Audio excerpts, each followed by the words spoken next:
At last, after months of deadlock in Congress, there's $61 billion worth of American weaponry on its way to Ukraine. But is that enough to turn the tide against Putin? Donald Trump's disciples protest that Washington needs to look after its own borders before it sends arms to defend Kyiv. They've lost, but perhaps only for now. Our Prime Minister would dearly love to focus on foreign policy wins, if only. Yet another Tory loses the whip for conduct unbecoming. The riddle of Angela Rayner's residence rumbles on. Labour says nothing to see here. The police retort, we'll be the judge of that. Claire Coutinho is the Energy Secretary responsible for getting the UK to net zero. We'll try to work out if we're still on track and what that means for the economy and working people. She's also a big Rishi Sunak loyalist. So just how much trouble is the Prime Minister in with a local election drubbing on the cards? Shabana Mahmood is Labour's Shadow Justice Secretary. There'll be questions about the party's embattled Deputy Leader, Angela Rayner, and her own position on Israel's war in Gaza. This woman doesn't need much introduction. The UK's shortest tenure Prime Minister, Liz Truss, has spoken to our economics editor, Ed Conway, for this programme. She says she didn't even speak to the Governor of the Bank of England during the budget crisis. We'll bring you that extended interview.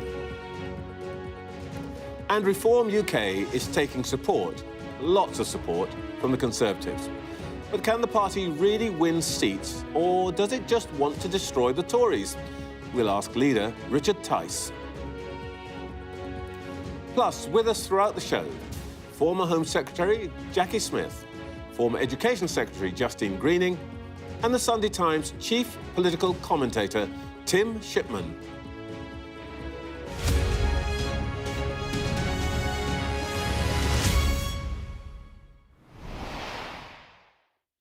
Welcome to Sunday Morning with Trevor Phillips. In the 1980s, the longtime Speaker of the United States House of Representatives, Tip O'Neill, was fond of saying that all politics is local. I doubt he'd make the same claim today. The dividing lines that most stir political passions now are global. Congress has been paralysed for months over aid to Ukraine, war in the Middle East, how tough to be with China. Here, local councillors quarrel over whether Palestinian and Israeli flags can be displayed.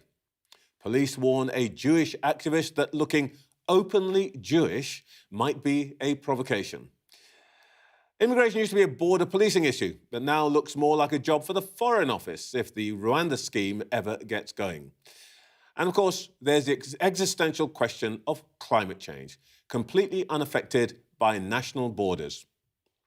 As someone once remarked to me, pollution doesn't need a passport to kill you. All of which begs the question, do some politicians do the strange things they do because, since globalisation, they really can't affect the things that matter? Well, we'll talk to some this morning, and you can decide. Let's start this morning with the government. I'm speaking to the Energy Secretary, Claire Coutinho, now. Morning. Good morning, Secretary of State. We weren't sure we were going to have you there for a second. But we've been reporting this morning that Gideon Falter of the Campaign Against Anti-Semitism was told by a police officer that being openly Jewish, whatever that means, was a provocation to pro-Palestinian demonstrators. Should this be a resignation issue for Sir Mark Rowley, the Commissioner? Well, look, I think what happened was completely wrong. It's not right that one group of people in society should be told that they can't go around their daily lives because it might be a provocation to someone else. That's not how equality works in this country. So I do think they've got it wrong. I think it's right that they've apologised. And ultimately, what happens next is a matter for the Labour London Mayor, who has the responsibility to hold the Met to account. Oh, so it's a matter for the Mayor, and you wouldn't be disturbed if he said, you know what, I think Sir Mark's time is up?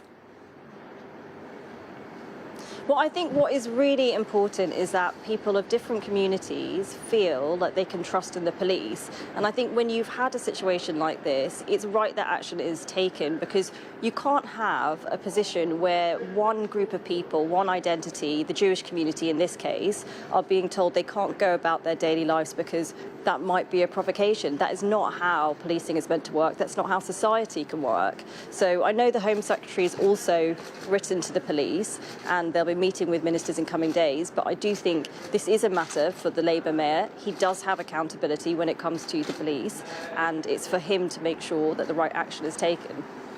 Well, I notice you're not saying no to the idea that Sir Mark might have run out of time. And your colleague, the Deputy Prime Minister Oliver Dowden, has been even more trenchant. He said that no other minority group would be treated like this. Do you agree with him? Well, look, it's hard to imagine, right? You can imagine walking around London and being told that because of your identity, you might be risking a threat of violence, therefore you shouldn't be doing it. That's not how we expect any group to be treated. So I do think what's happened is completely wrong. I can understand why the Jewish community have felt very upset by it, but we don't want to see that for any identity or any group. That's not how a society can work. It's not sustainable. All right. The big news overnight is a decision by Congress to send $60.8 billion worth of arms to Ukraine's defence forces. It's not as much as the Ukrainians wanted. Is there a danger that we're doing enough to help the Ukrainians avoid defeat, but not enough to give them victory, and that we're in a stalemate that really is just going to mean more smashed and devastated Ukrainian cities and hundreds of thousands of dead?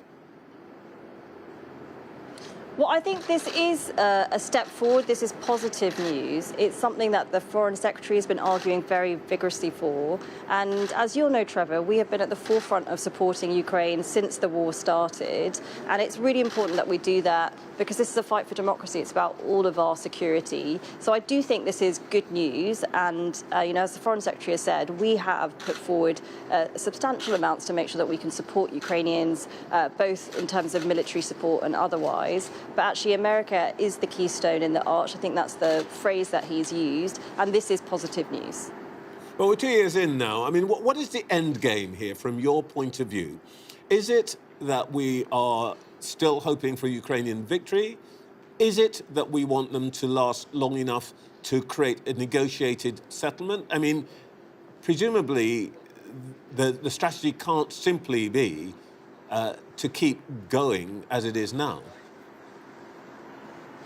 Well, we've found that every time we've supported the Ukrainians, they've used that support well. They have been able to push back on Putin. And ultimately, we need to stand by them when it comes to this war. Ultimately, that's not just in their interest, it's in all of our interests, which is why the UK has taken such a leading position on this. And actually, when it comes to the US, as you spoke about, the Foreign Secretary has been at the forefront. He's been over to the States to make this case. We feel very passionately about this, that we need to do this. We need to support the Ukrainians, and that is the right thing for all of us.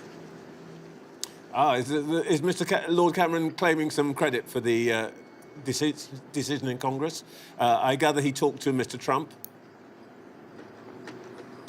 Well, look, he's doing this in all humility. I think, as he said, he wasn't, there to lecture anyone. He just wanted to encourage, and that's because, the UK does feel very strongly about this. And actually, ever since the war started, and you can point to the actions of lots of people, whether it was Ben Wallace putting in training schemes, both prime ministers, everybody has been very clear that we're united in this, that we need to support the Ukrainians in this battle. All right. We have an interview by my colleague Ed Conway with Liz Truss, which we'll be playing later in the programme. She told Ed that she no longer thinks that the legislation on net zero is right. You didn't reckon with the actual costs. Is she wrong? Well, so if you take a step back, I would say look at our record when it comes to net zero. We are the first country of any major economy to halve emissions, but crucially, we have done that in a way that has also made sure that the economy can grow. So the economy's grown about 80% in that time. And my priority as Energy Secretary since I've come in is to make sure that I can keep bills down for people. That's been the biggest challenge that people have had over the last couple of years, and that's my absolute priority. So at the moment, you've got to choose in government where you prioritise your time. My focus is on making sure I can bring bills down, that I can keep the lights on, and that I can deliver what we need to in climate change without heaping costs onto families. Yes, I'll come to all of that, but that isn't the answer to the question I asked you. The question I asked you was, is Liz Truss wrong when she says that you miscalculate, or in fact you didn't calculate on the cost of net zero, and that the legislation you put through is wrong? Do you welcome her contribution to the debate around net zero? Well, look, I think everybody should be able to have an open debate about what net zero means. And if you look at the steps since I came into post, we have made some changes to what we're doing. What we're doing is turning up the dial when it comes to investment, because we want to see jobs in this country. We want to see high quality jobs, which is going to improve people's incomes in different parts of the country. But also, we are being really pragmatic when it comes to the personal choices that people are having to face. So whether it's their cars or their boilers, I just want to give you one more. I just want to give it one more go. Is Liz Truss just wrong in what she said? Or... Well, this is the point that I was coming to, so I am answering your question. The point is the legislation hasn't stopped me doing that, so we have been able to take a measured approach when it comes to what's happening to people's cars and their boilers, but we are also able to turn up the dial on investment, and I've been able to do that within the legislation. So in government, you have to choose how to spend your time, and my priority is making sure that I can bring people's bills down and protect household finances. Well, the reason I'm pressing this is that I wonder if you have a little bit of sympathy with her. You say you're committed to net zero, but actually, since you've been there, you've done a number of things. You've moved back the point at which petrol and diesel cars are banned to 2035. You've moved the boiler switchover back some years. You've exempted some homes completely from new boilers, and you scrapped the home insulation scheme. That's all just for starters. Whatever you say, your actions suggest that you've actually abandoned hope of getting to net zero by 2050, and that you just think what you mean by realism is basically, in practice, backing off your original aim. Well, look, I completely reject that, because what I've also done at the same time is increase the amount we're spending on home insulation, keeping people's homes warm.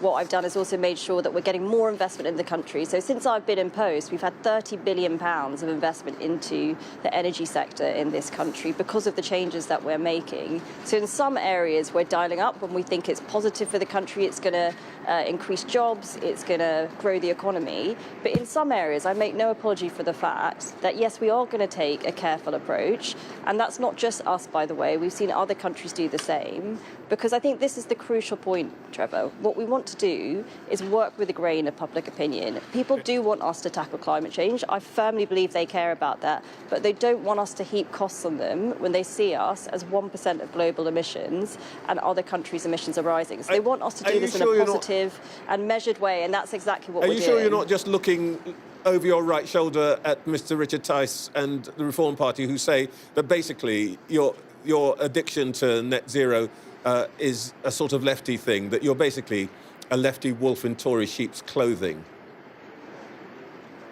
No, look, so in this job, you've got some people who would say scrap the whole agenda, which I don't think is the right thing, because then you're not future-proofing the economy, you're not preparing for the industries of the future. I don't know if they want us to cancel the investment we're making into nuclear, for example, but I think that's pretty important to keep the lights on. And on the other side, you've got the Labour Party, who want to go too fast, too quickly, which industry has said would leave the country uninvestable, which would pile costs onto family, hike up their taxes, and I also don't think that's the right approach. We are going to get there because we think this is really important in the long term, but we're going to do this in a sensible way. Before you pile into Labour, let's deal with what seems to be the real political threat to you. Reform's taking a lot of vote from you, as far as polls are telling us. You're one of the Prime Minister's trusted associates, and some of your colleagues think that the way things are looking, he should put the country and party out of its misery, call a general election before the summer. Between you and me, Sky tells me they want me to be around the campaign. Should I book my holidays for June and July, or do I need to be around? Well, look, that is unfortunately way above my pay grade. But what we're focused on is making sure that we can improve lives in this country. What's your feeling like? So if you look at, so he is fighting to get across our agenda, make sure that we can improve people's lives. So if you look at the steps that he's taken, what he's doing is he's cutting taxes, putting £900 back in people's pockets because of the cuts to national insurance. He wants to end the double taxation when it comes to work. He's improving public services. He's trying to make sure that we can address some of the difficult challenges we have in this country when it comes to illegal immigration. And that's the point that we're getting across. Forgive me, because your colleagues tell me that every Sunday morning. And if this is all so fantastic, why is it that for a year the poll gap with Labour hasn't moved, Reform has eaten into your vote, and you're now down in some polls below 20%? Well, look, the country has been through a really difficult time, and I think people have had a cost of living crisis thanks to Putin's war in Ukraine and a pandemic. And actually what we are doing is rebuilding the country, making sure that, like I said, we've got a growing economy, that we can use that growth in the economy to put more money back in people's pockets and protect public services. So actually, we've had, we were meant to go into a deep recession, and actually the actions of the Prime Minister, the steps that he's taken to protect the economy have shielded us from that. And you look at what's happening in other countries, Trevor, actually other countries are faring quite badly, and the fundamentals in our economy are good. And that means something, because that's people's jobs and livelihoods and our ability to cut taxes. OK, and I know you've got to go, so let me just ask you one last question. Let me just put an alternative explanation for this, and this is to do with the Prime Minister himself. Everybody agrees that he has virtues that one might say were absent in his immediate predecessors. Intellectually capable, financially tech literate, personally moral. He could have been remembered as the Chancellor who got us through COVID. It looks now as though he'll be the Prime Minister who took the Tories into the wilderness. Is the problem that you've got that your leader just isn't very good at politics? So actually, I think what's happening at the moment is actually you don't see people being very attracted to the Labour Party. It's just there's an awful lot of people who are in the don't know column. No, I'm asking about your leader, not Labour. Now, I'll deal with them separately. What about your leader? This is the point I'm making. So the point that I'm making is that what we need to do is make sure that we're getting across the positive message that we have about the things that we want to do for the country, like making sure that we've got cheap energy bills, making sure that we can cut people's taxes. And actually, on the other side, I do think we need to point out the faults of the Labour Party, because on the one hand, they're a strange mix of being overly cautious. You don't know what they're going to do on the economy or childcare, for example. And then in my area, in energy, they are wildly reckless, because what they want to do, Trevor, and this is important that people understand this, is they want to shut down the North Sea, make the country uninvestable, and actually heap costs onto families. And that is something that we do need to talk about, because it's going to make a real difference to people's lives. All right. Claire Coutinho, thank you very much for your time this morning. Thank you. Well, let's see what our panel made of all that. We're joined all morning by the former Labour Home Secretary, Jacqui Smith, the former Conservative Education Secretary, Justine Greening, and the chief political commentator of the Sunday Times, Tim Shipman, who, I have to tell you, has a new book out called No Way Out. You're not going to hold it upside down, are you? No. OK. Jacqui, let's start. Former Home Secretary, what do you think should happen this morning to Sir Mark Rowley? Well, I was a bit surprised that Claire Coutinho thought that this was only the responsibility for the London Mayor. I think the Home Secretary might be a bit surprised as well, because there's this rather uncomfortable sort of joint accountability that you have for the Commissioner of the Met Police. What the police officer said to Gideon Falter was wholly wrong, reprehensible and needed to be apologised to. I completely understand and hear from Jewish friends how uncomfortable it is to be faced with the sort of anti-Semitism that Jewish people are being faced with day by day at the moment. Whether or not that is solved by getting rid of a relatively new Met Commissioner, I'm much more sceptical about. So, no, I don't believe that he should be forced to resign over this. I think actually what the Met needs now, not only for coping with anti-Semitism, but for the insecurity that women still face, for the disproportionality that black people face, what they need is some consistent and transformative leadership. And I hope that Mark Rowley is the person who can provide that. Justine, you were a London MP. I mean, they seem to go from month to month with something going wrong every month with the Met. It's been a really difficult time, hasn't it? And I think the Met in recent months has also had to try and steer a course, policing a whole range of demonstrations that have been incredibly hard for the force to do that without fear or favour. And I think what we've seen is a time when they didn't get that right.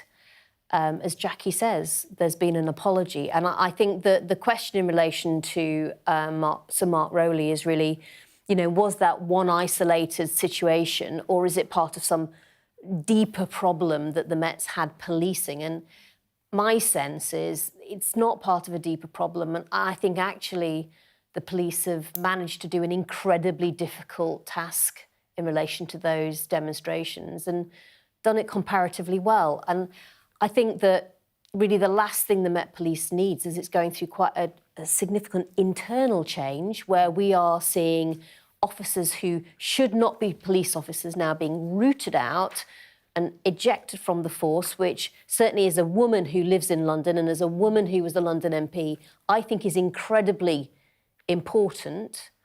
I think we need to look at the broader work that Sir Mark Rowley's doing to turn the police around, because actually for the overall city, that really matters. But what did happen is a reminder that our police need to remember that this is a diverse city that we live in and there has to be space for everybody to be able to go about their day-to-day life without worrying about whether they will be somehow seen as different and treated differently from other citizens.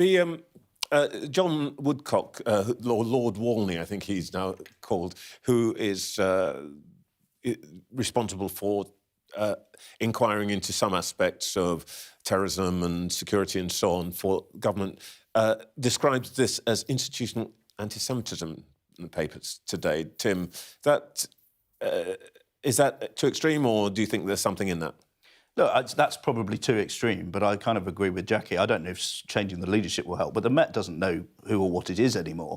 I remember a few years ago there was a big debate about whether it was a force or a service, and it seems to be neither a force nor a service at the moment. And I think there's a good proportion of women in London, a good proportion of people from communities, particularly the Jewish community, who don't feel that the Met represents them.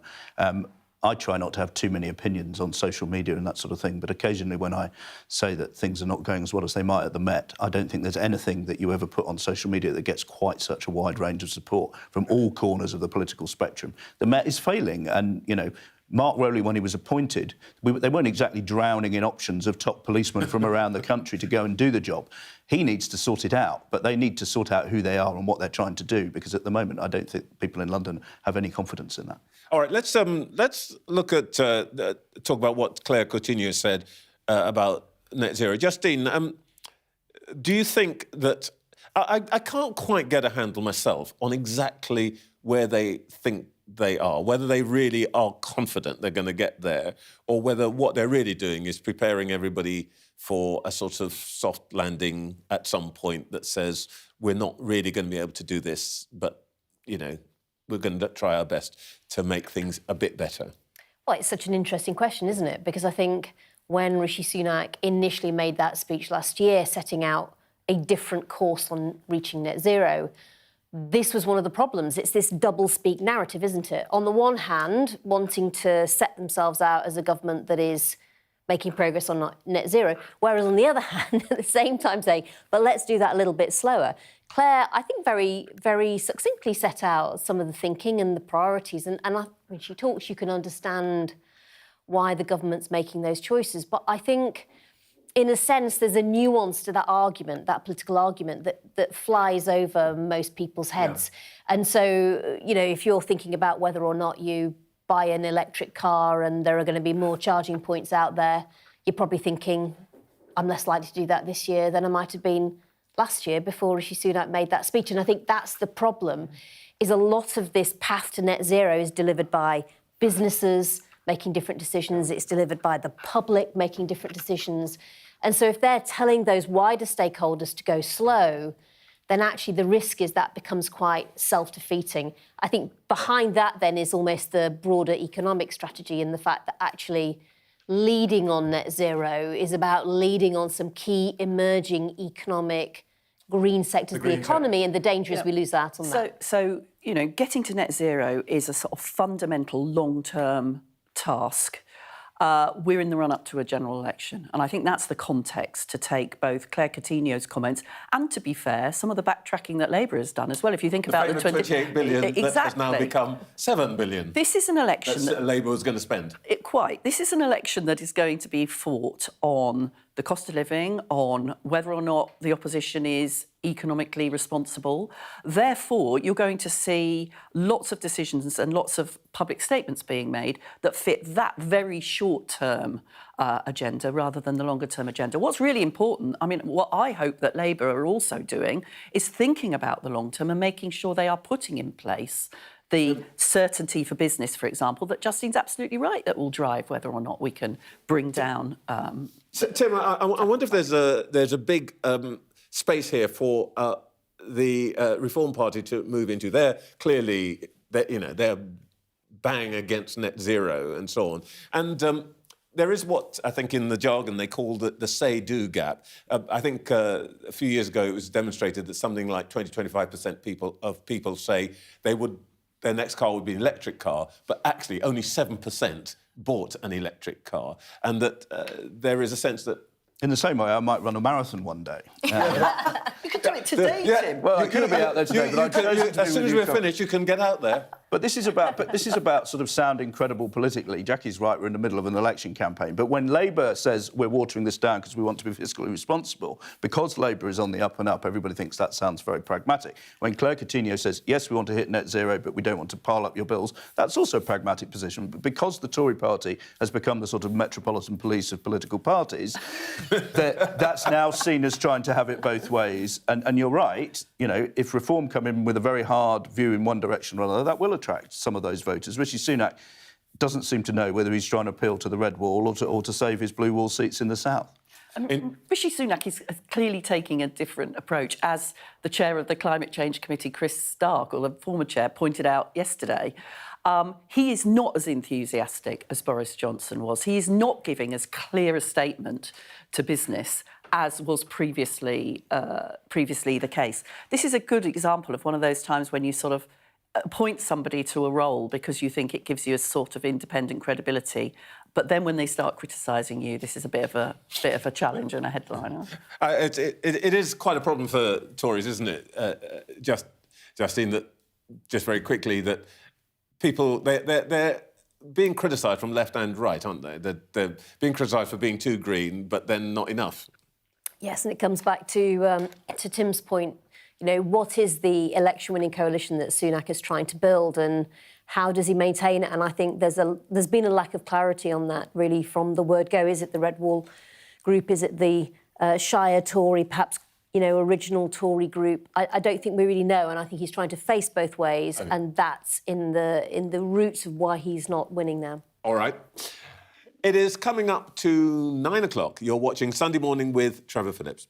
In the last hour, the Energy Secretary told this programme that it's up to the London Mayor to decide whether the Met Commissioner should resign over an anti-Semitism row. Claire Coutinho wouldn't say if there'd been an early election, but the Prime Minister was improving public services, she claimed. Well, lots more to come this morning. Shortly, we'll talk about Gaza, prisons and Angela Rayner with Labour's Shadow Justice Secretary, Shabana Mahmood. Plus, we'll bring you an interview with Liz Truss, who reveals she didn't once meet the Bank of England Governor, Andrew Bailey, in the wake of her disastrous mini-budget. And with Reform UK surging in the polls, but only standing in a fraction of local elections next month, we'll be joined by the party's leader, Richard Tice. Let's turn to Labour now. A little earlier, I spoke to the Shadow Justice Secretary, Shabana Mahmood. Shabana Mahmood, were you disturbed by the sight of a Metropolitan Police officer telling a Jewish activist that the fact that he was openly Jewish was a provocation? I think it was a deeply concerning incident. I watched that footage and was really worried about what was said. I think it's right that an apology has been made. I think actually two apologies have been made. Yeah, they made an apology, then they apologised for the first apology. Yes, I think they've not covered themselves in glory about the way that they've handled this incident. It is deeply concerning. People need to be able to go about their ordinary business on the streets of our country without being told that there are places they can't go because of who they are. I think that we can all accept that the officer in question spoke in a way that's not acceptable, and it is concerning. It does have a cost on community confidence, I think, about the way in which our laws are applied by the police and the way that the police handle themselves. So I think it is right that an apology has been made, and I think that the Met should take all steps to ensure that every community has confidence in their officers whilst they're policing these protests, which are also, legitimate protests because we have a right to protest in this country, but it's obviously causing some tension for the police in how they do their job. So I think they've got to maintain community confidence from everyone. One of the steps that the person concerned, Gideon Falter, from the Campaign Against Anti-Semitism wants taken is for the Commissioner of Metropolitan Police to resign, because he thinks that's the policing of these demonstrations over the last 6 months has really been inadequate. Well, look, I can understand the strength of feeling, and as I say, that footage was very, very concerning, and I can understand where Mr Falter is coming from, but I don't think that the resignation of the Met Commissioner is the way forward. I think the police should take all steps to maintain community confidence from all communities in the way that they're going about their business on the streets of London and elsewhere. They've got to make sure that they police the protests in line with the laws of our land and enforce the laws of our land. They've got to do their job properly, and they've got to have the confidence of every community. OK. Last week, your colleague Yvette Cooper was here, and I asked her whether Keir Starmer had read the advice that Angela Rayner says shows that she's done nothing wrong. Prime Minister raised the same point on Wednesday. Is Keir Starmer still in the dark on the detail of this advice? Has he read it yet? Well, look, there's a police investigation now. The police have reopened their investigation. Yeah, that doesn't stop him reading the advice that Angela Rayner's talked about. The legal advice that Angela Rayner's got is between her legal advisors, and now the appropriate authority that is investigating this matter. So the police are investigating. There will be a full police investigation. She will cooperate with that investigation and answer any questions that the police and indeed any other authority like HMRC or others have. So she's cooperating fully. I don't think it's appropriate for other people to look at the advice that she's received. But I'm not asking about that. Look, Sir Keir frequently reminds us that he's a lawyer, and I know, actually, from personal experience, that he's a good one. But he's insisting that he knows that his deputy has done nothing wrong. You're a lawyer. Would you trust a lawyer who reassures you that you're in the clear without bothering to look at the key piece of evidence that demonstrates that? I'm not asking you to judge the question, but I'm asking you, why hasn't he looked at the advice that she says clears her? Well, none of us who are former lawyers in the Shadow Cabinet are there as in-house legal advisors for other members of the Shadow Cabinet. She's obtained her own advice. She's obtained legal and tax advice But he's the party leader, and he's out there saying, I know she's absolutely done nothing wrong. How can he know that? That's because he knows Angela Rayner, and he knows that if there was a problem, she will be taking steps to fix it. She has told him he is absolutely right to take her word. I have every confidence in Angela, as does Keir Starmer. Well, she has complied with the rules. Her advice tells her she hasn't broken any rules. You can't really be saying that we judge things on the basis of, oh, I know my mate, he's fine, and he's told me it's all right. No, but she's taken steps. She has taken steps and she's cooperating with the police inquiry, and she has said that if a breach of electoral law has been found, she will step down. So I think it's as serious as it gets in terms of how Angela is taking this, and she has cooperated throughout. And I think that if her advice had shown her that a mistake had been made inadvertently, I think she would have put that right. She's got nothing to hide. She's taken advice and she's cooperating fully, and that's the right thing to do. Starmer and Yvette Cooper have said that. But look, the reason that this is still an open question and will not go away is that he... Well, let me ask you this. Is the real reason that he won't ask to see the advice is that actually because he's a good lawyer and because he values his own integrity, he's afraid to read it because he might then no longer be able to say that he is sure that Angela Rayner's done nothing wrong? No, I think that's forgive me, Trevor, that's complete rubbish.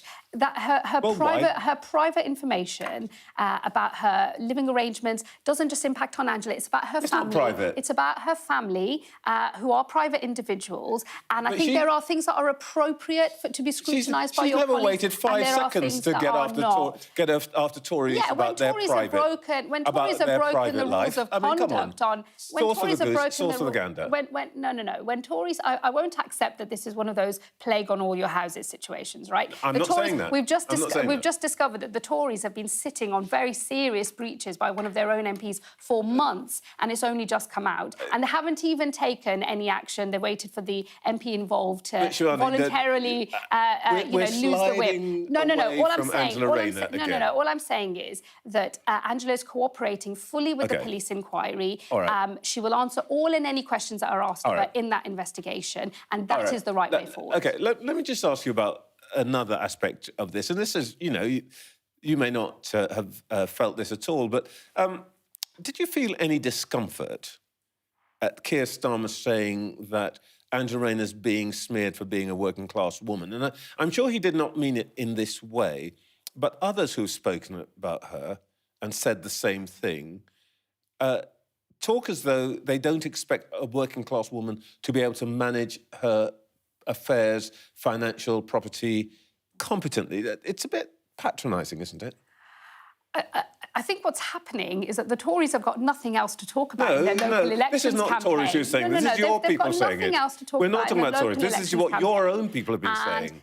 They think that Angela is an easy target. No, come on. And I think what Keir was calling out is what we all know is that, for a certain section of the Tory party, Angela does represent a bit of an easy target because of her background. But it's not the Tories who've been saying that. It's Labour people who have been saying we can't expect... I heard the words chaotic lifestyles used. No, that is not. Look, by a Labour person. Not acceptable. That's not acceptable, and that's not the point that Keir was making. Okay. The point that Keir was making is we know that Angela is the target of attacks by sections of the Tory party and the media who, let's just say, are not exactly in touch with working class Britain. All right. Right. So she's an easy target for them, but absolutely there is no connection between her background and following the rules. She believes she has followed all of the rules. She'll answer all and any questions that are asked of her in that regard. Let's move to a very large question, which I know you feel very strongly about.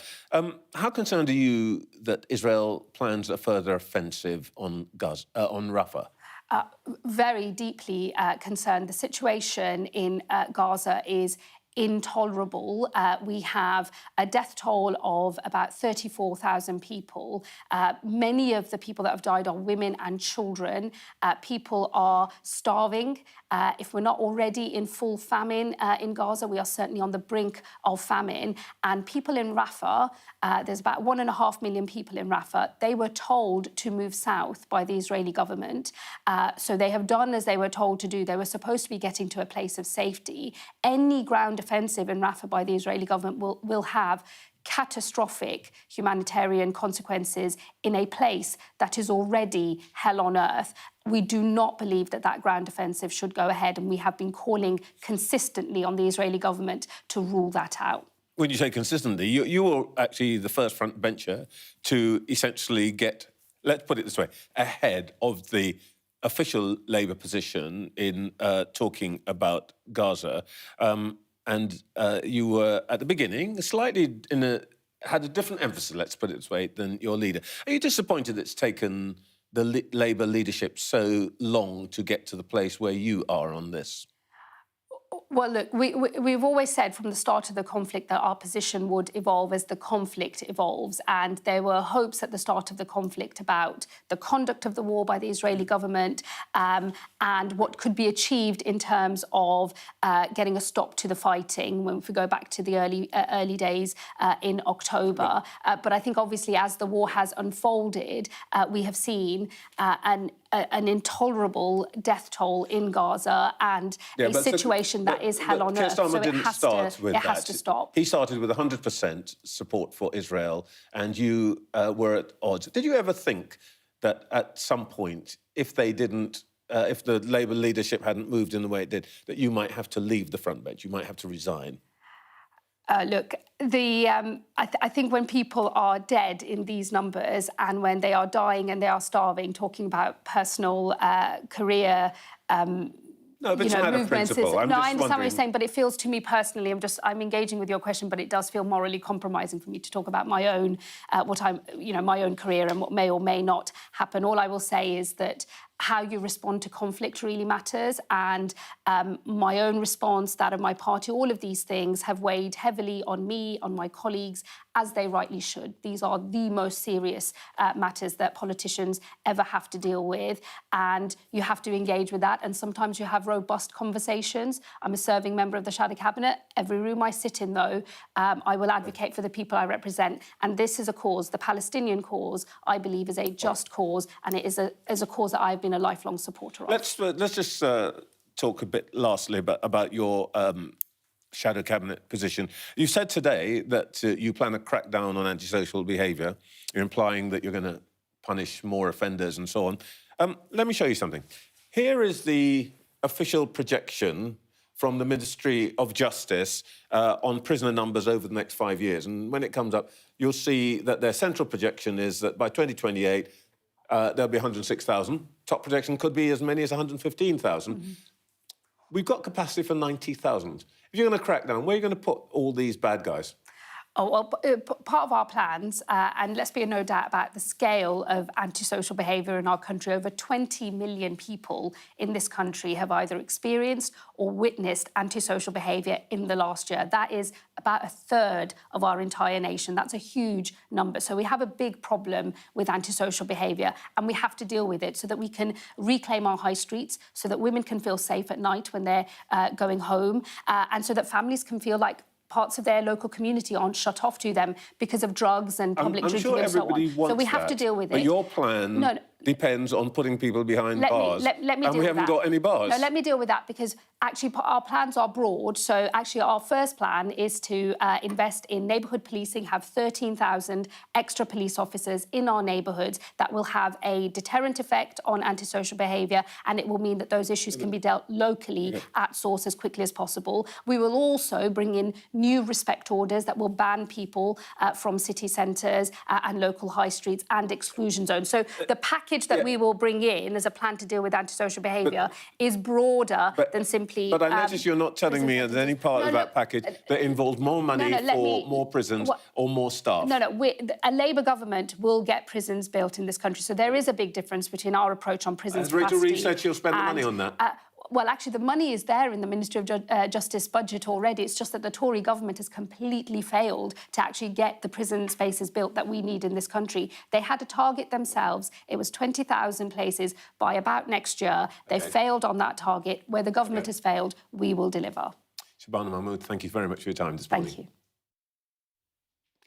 Back to our panel now, Jacqui Smith, Justine Greening and Tim Shipman. Jacqui, this Angela Rayner thing will not go away. And I have to say,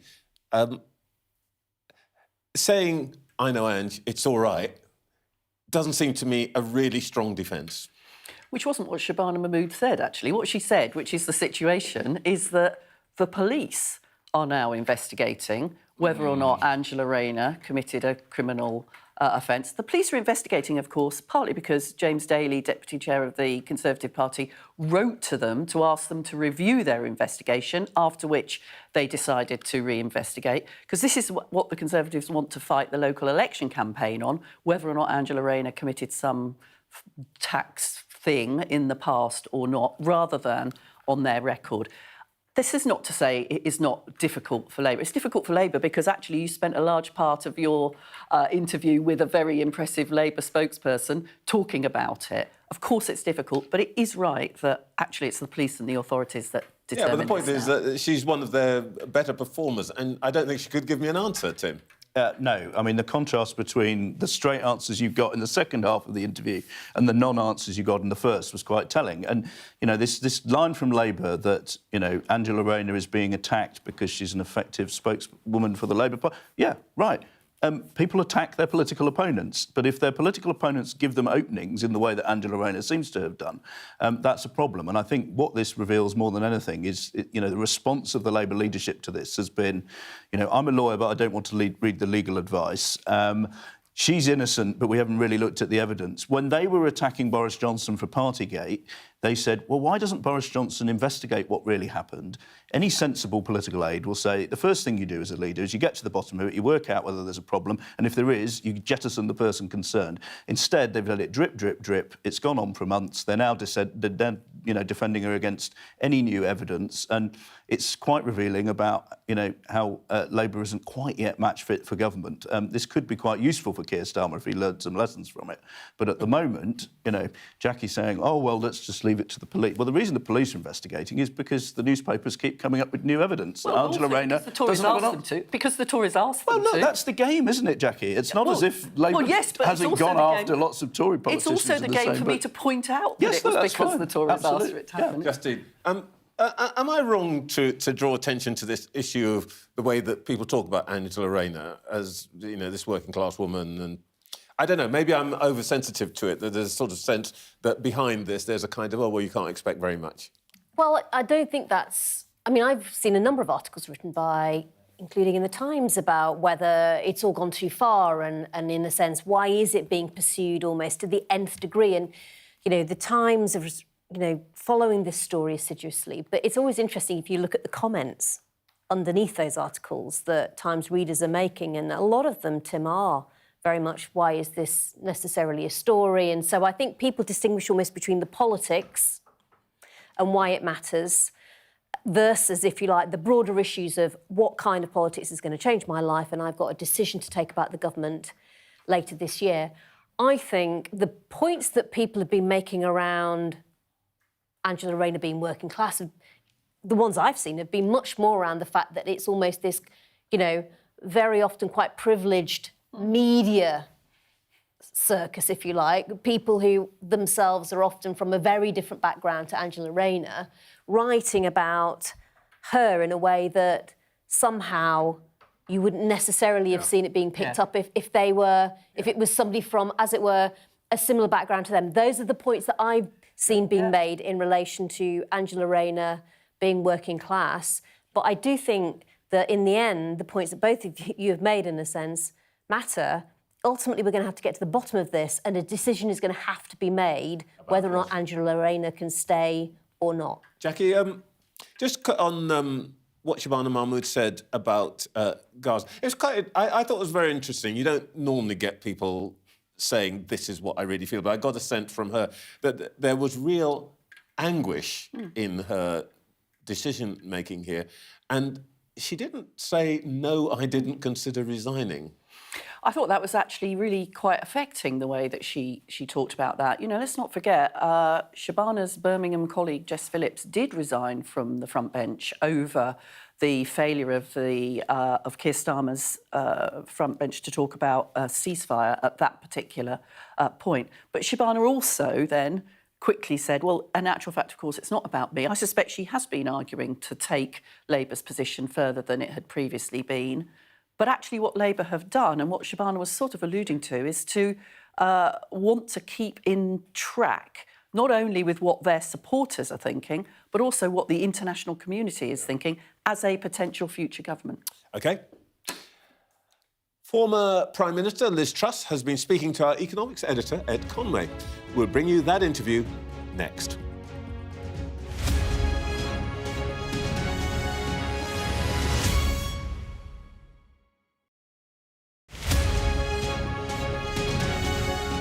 Across the Pacific Ocean.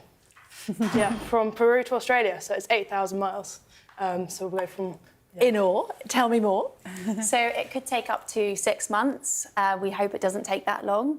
But we will be rowing probably two hours on, 2 hours off until we get there.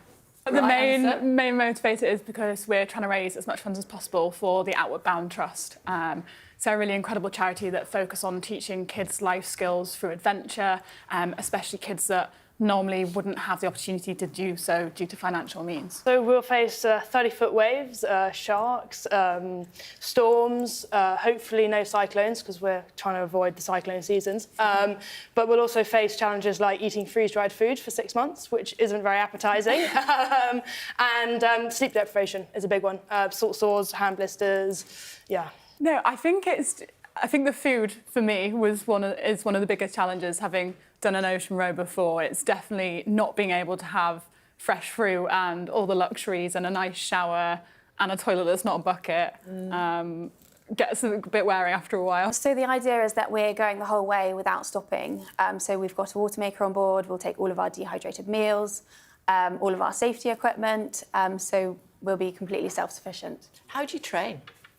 It's a tricky one. It's a lot of hours in the gym, a lot of strength and conditioning, but also just getting as familiar as we can with the boat, because obviously if something breaks, we're the only ones out there to fix it. You can't stop at Tesco's for a food resupply or an electrician to fix something. So we've got to just be as familiar as possible. How to do all of that. I'm Stuart Ramsey, and I'm Sky's chief correspondent. We take you to the heart of stories that shape our world.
Liz Truss was Prime Minister for less than 2 months, resigning after a disastrous budget that spooked global markets. She blames institutions like the Bank of England and the Office for Budget Responsibility, and now says she didn't even speak to the bank governor during the crisis. She said she wouldn't apologise to Britons facing higher mortgage payments due to the rise in interest rates during her tenure. She's spoken to our economics editor, Ed Conway. Liz Truss, do you have an apology for the people whose mortgages went up so much during your time in office? Well, I question the premise of what you're asking me, Ed. Because the fact is, mortgage rates have gone up across the world. The issues that I faced in office were issues of not being able to deliver the agenda I'd set out because of a deep resistance within the British economic establishment. But I think it's wrong to suggest that I'm responsible for British people paying higher mortgages. That is something that has happened in every country in the free world. So even though mortgage rates did go up, you'd concede they went up very sharply during your time in office? Well, they have gone up everywhere. Yeah, but they went up. There was a global rise. There was a global rise in mortgage rates, and I think it's disingenuous to say that was as a result of the policies I pursued. Now, we had a specific issue with the gilt market, but that issue was driven by the actions of the Bank of England. And what frustrates me, Ed, is the fact that journalists like you are not asking those difficult questions of the Bank of England of what they did in autumn 2022. The Bank of England, your actions. Well, but what I'm saying is that the specific issues that caused the difficulties in the market were largely as a result of decisions made by the Governor of the Bank of England. And I explain this in my book, 10 Years to Save the West. And I think it's important for Sky viewers to read the book and see my explanation of what happened. OK, but I've just... And I do think it's a problem when elected politicians are held responsible for decisions they don't have any ability to influence. And that is what has frustrated me about this situation. I'm not saying that I got everything absolutely perfect in the way the policy was communicated, but what I am saying is I faced real resistance and actions by the Bank of England that undermined my policy and created the problems in the market. You had all these problems with the Bank of England governor, and you talk about it, in depth in your book. He's, in a sense, if there's any kind of villain in it, that's the Bank of England governor, Andrew Bailey. Simple question. There you are in office. He's causing all this trouble for you. What did you do about it? Did you call him up and say, this is problematic? Did you call him in and say, listen, we need to change this? It was a difficult situation because the Bank of England governor deals with the Chancellor of the Exchequer rather than a Prime Minister. Yes, but you are the Prime Minister. What I didn't want to do, the Bank of England governor. What I didn't want to do was undermine the Chancellor in him trying to sort out the situation. So did you meet Andrew Bailey? No, I didn't. You didn't? And you didn't? I actually had a meeting set up and I wanted to meet him, but I was advised that would be a bad idea. And perhaps I shouldn't have taken that advice, but that advice came from the Cabinet Secretary. And what I didn't want to do is further exacerbate the problems because So you're blaming the Bank of England governor and then you're saying you didn't meet him, but now you're blaming the Cabinet Secretary for why you didn't meet him? Well, I'm being honest here. I'm saying maybe I shouldn't have listened to that advice at the time.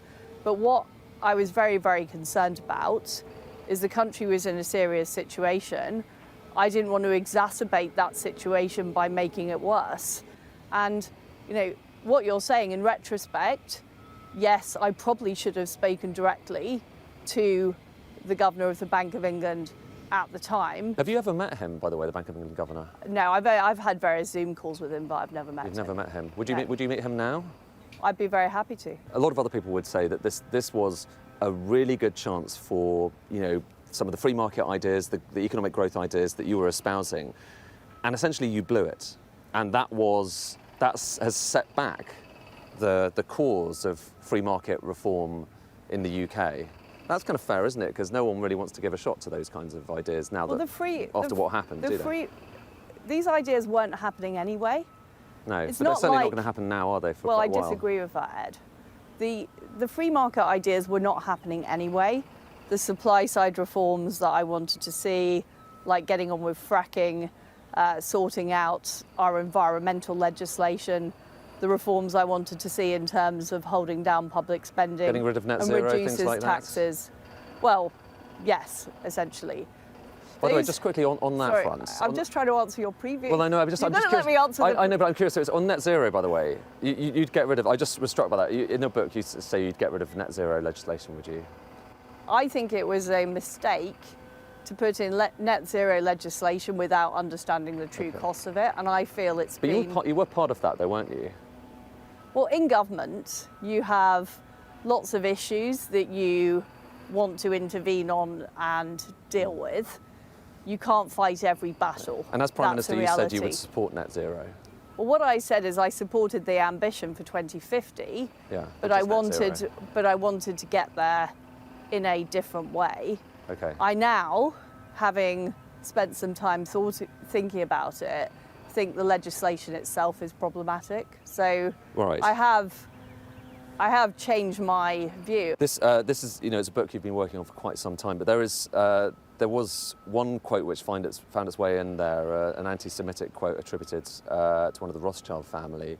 How did that get in there? And what does that say about your research process? Well, I'm very sorry about that. It was a complete mistake. It was a quote found online, and I've said I'm very sorry to the British Board of Deputies for that. And are you going to be... It was a complete, and it will be removed from all future editions of the book and removed from the online edition. Obviously, we're here in Washington, and you're giving some talks here, you're doing some media here. Who do you want to win the election this year in the US? Donald Trump. And do you think that he won the 2020 election? No, I think Joe Biden won it. And I regret that. Final thing, back to the UK. Obviously, it's a UK election year as well. Who do you want to win that election? I want Conservatives to win. Okay, Rishi Sunak. I want Rishi Sunak to win. And does it concern you that the Labour Party, I guess, talk about you so much? They feel that every time they mention Liz Truss that there's a kind of premium that goes on their kind of polling, that they see their polling improve. How do you feel about that when you see that happening? Well, what I feel is there has been a narrative promoted in Britain about what happened in the autumn of 2022 that simply isn't true. And the Labour Party have ridden off the back of that narrative. Personal attacks on me are from people who don't want to talk about the fundamental failings of what is essentially a Blairite consensus. High spending, high taxes, close alignment with the EU, Keynesian economics, cheap money.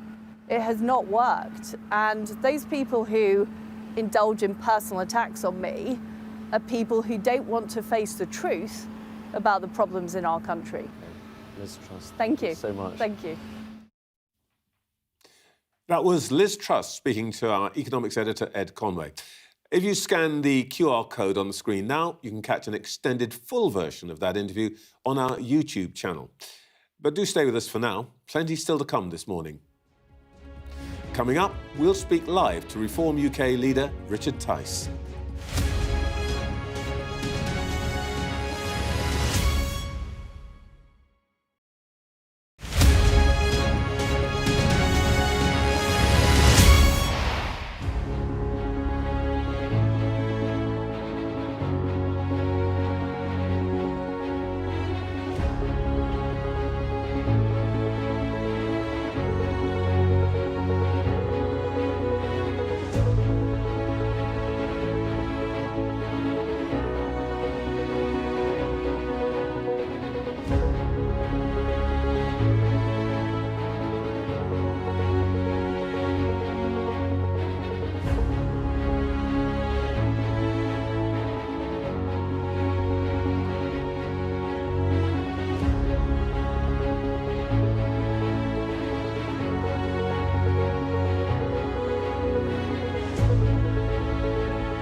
Labour's holding pretty steady in the polls, and while the Conservatives continue a gentle decline, it's the party set up and majority owned by Nigel Farage that keeps picking up support. That's Reform UK, a successor to the Brexit Party and UKIP that wants net zero immigration to the UK and is gaining Tory supporters quickly.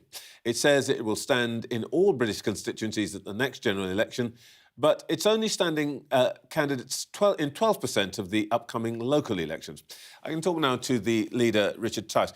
Let's start with the interview that my colleague Ed Conway's just done with Liz Truss. She thinks that your party president should rejoin the Tories. Maybe that should be the other way around. Would you welcome her in Reform? A really good question. There's going to be a realignment of the right because the Conservative Party is not conservative. It's a party of social democrats and, in some sense, socialists. High taxes, high wasteful government spending. Name one socialist in the leadership of the Conservative Party. Well, I mean, frankly, Rishi Sunak is not a real conservative. He's raised taxes, he's raised spending, and growth has declined. It's a catastrophe, and therefore it's a catastrophe for Britain. So, look, there's going to be a realignment, and reform's going to be absolutely central within that. And we're standing everywhere, just to be clear, in England, Scotland, Wales, not Northern Ireland. Sorry, I'm just slightly recovering from the idea. Is Rishi Sunak a socialist in your mind? Yes, he is. He's raised taxes, he's raised government spending, he's led to lower growth. That's not conservatism, that is a form of socialism. And he is a con-socialist. I invented this word, I'm very proud of it. It defines what he is. But do you want Liz Truss in your party or not? Let's wait and see what happens when there's a realignment of the right after this general... At the moment, we're focused on getting more votes to the Conservative. That's the ambition. Nigel said it about 2 weeks ago. And look, in a sense, they've broken Britain. They have to be punished, and frankly, they need to be replaced. All right, let's talk about your policy in your document, in what you call your contract with the voters. You propose... Your biggest economic proposal is very interesting. It's part nationalisation of all utilities. Are we talking water, electricity and gas? So the monopolies, such as water, such as things like UKPN, which is essentially a monopoly, those have been badly regulated, they've been badly privatised. The net result is the biggest water company is in danger of going bankrupt. And frankly, they need to be properly regulated. Our model for the future is to say, actually, what you need is a 50-50 joint venture. Part public ownership, part owned by British pension funds, but with private sector management rather than civil servants running. That is the right sort of economic model that would have served this country much, much better. Look, no one's saying it's easy to do, but we're saying that is the right model for how you have for monopolies in this country. But that means the state would own half of all these utilities. That sounds a bit Marxist to me, Richard. Not at all. It's actually a sensible economic model so that the taxpayer benefits when the company does well, takes it on the chin when the company doesn't do well. But otherwise, you have private equity companies ripping off the British consumer, and that's what we've seen with Thames Water, and it's an outrage. All right. Another thing, central plank in your policy is that you want to drop the net zero pledge. Is that because you don't believe in man-made climate change, or because you believe in it, but you think that what we do doesn't make a difference, or that you don't really care if Bangladesh drowns? Look, we all care about the environment, but the reality is that net zero is the wrong answer to the challenges that we face. Net zero actually is a killer. It's killing British jobs, it's killing British communities, like down at Port Talbot. It's killing, as I say, the economy. The economy is doing very, very badly. And actually, here's the thing. Because of all the sort of the extraction of rare earth metals in the mines in Africa and America and South America, actually, it's killing children and some of the lowest paid workers in society in those mines. What we need is more trees, more recycling being planted, more recycling here in the UK, not offshoring it overseas. We need less single-use plastics and that sort of thing. That's the way to have a positive effect on the environment. The problem with net zero, it's the wrong solution to the environmental challenges we face. Let's talk about the other net zero pledge, which is on immigration for essential workers. 35% of our doctors are foreign, 27% of our nurses, the same. Last year, half of all new nurses were trained abroad, to be precise, and that's the highest number on record. So, if you were to introduce net zero immigration next year, let's say, who gets thrown out to accommodate those people? Trevor, they're essential workers. Trevor, no one gets thrown out, but you've just agreed with me that we should be training, essentially, we should be training our own people. That's the first thing. But look, about 400,000... It takes 7 years to train a doctor. Yes. What happens next year? About 400,000 people leave the UK every year. So we can welcome in highly skilled, highly qualified people, in particular in essential areas like healthcare, like social care, to a similar number. That's what we've got to focus on whilst we train our own people. Our healthcare policy, we're the only party, for example, that that has a plan, ambitious plan to get to zero waiting lists. Our healthcare policy, with more money, will retain and attract staff back into healthcare, and that's a vital thing. And we welcome people from all over the world for healthcare, but we've got to train our own people and retain them in this sector, like we did in the 80s and the 90s. All right. Forgive me if I seem overly sensitive about this particular sentence, but in the document it says that white people can even be barred from applying for jobs, and this is part of your pushback against diversity and inclusion and all of that. And the claim in this document is not that white people don't get the jobs. It is that they are barred from applying for jobs. And we've seen that... Give me an example where that's true. We've seen that in the public sector. Where? There was an institution which actually said that it literally said, I'll come back to you with the specific... It actually said that there was a preferential qualification for non-white people. But you can't tell me which it is. I mean, if it's so shocking, how come you don't even know which one it is? Trevor, it was all over social media. I can come back to you and check. But look... Oh, come on. You're not going to tell me... You're not bringing social media as evidence to me. Come on. You're much smarter than that. I know that. It was a copy of an advert, Trevor. And diversity, equality and inclusion is actually leading to... It's driving down productivity, it's driving down performance, and certain people are being positively discriminated against. Look, and we should get the best person for the job, irrespective of gender, faith, colour. You know that, I know that. The reason I'm raising this is that, you know, I think that the policy proposals you make should be treated seriously. And my point is, when you put this kind of stuff in, it encourages people to think, oh, well, they're just, you know, cranks. I mean, because that's just...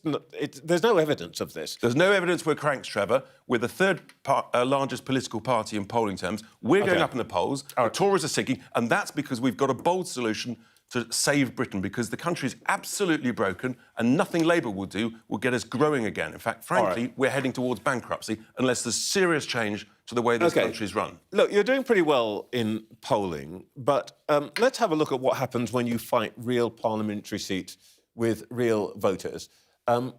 The red dots are your polling average. The blue bars are what you actually get. Now, the places where you did better were Wellingborough and the constituencies in South West recently, where the Tories, basically, they'd thrown out the Tory candidate because of his individual behaviour. I'll tell you what that so graph, they're not typical. What that graph helpfully shows is that now, as more people have heard about reform, we're doing better and better. Look at Kingswood and Wellingborough, right? There, we're now achieving at or above our polling average, and since then we've gone higher and higher. In both cases where the Tory MP was thrown out for what was alleged bad behaviour. You can't have it both ways. You can't accuse us of not being able to perform, but then say, actually, the fault is of the Tories. I'm perfectly able to say that those two are exceptions, and I can explain why. They're not exceptions. That's the direction of travel. We're making progress. The press is reporting more about us. People are hearing about us. That's why we're going up in the polls. And I'm confident, as we head to this general election, we're going to do increasingly well. People like what they hear because they say, actually, the country's broken and there's no solutions from what I call Starmageddon. Richard Tice, let's talk after the local elections. No doubt we'll have more to discuss. Thank you. Well, in just a moment, we'll hear once again from our panel.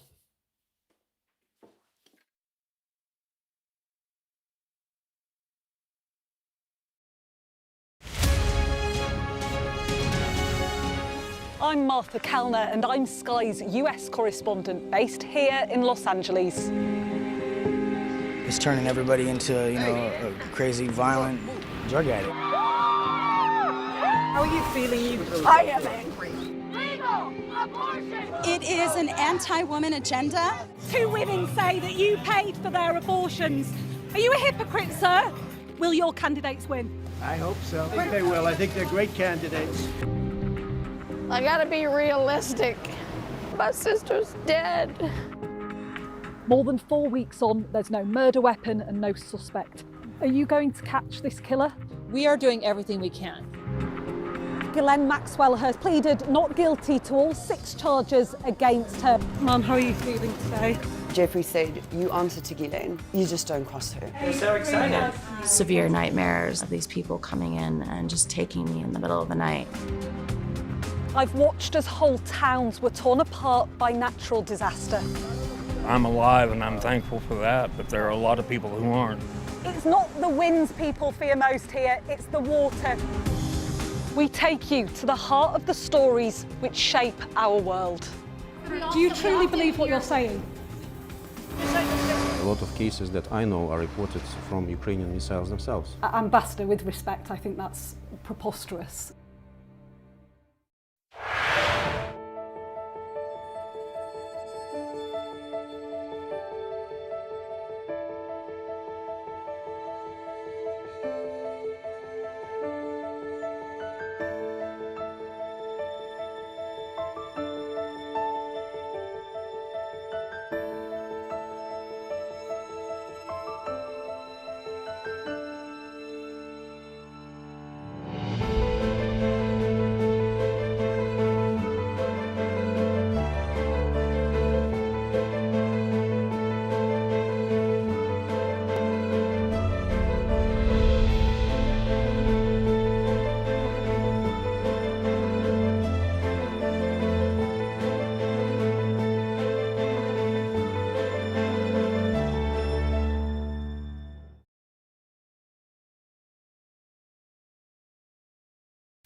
Welcome back. Let's check back in one final time with Jacqui Smith, Justine Greening and Tim Shipman.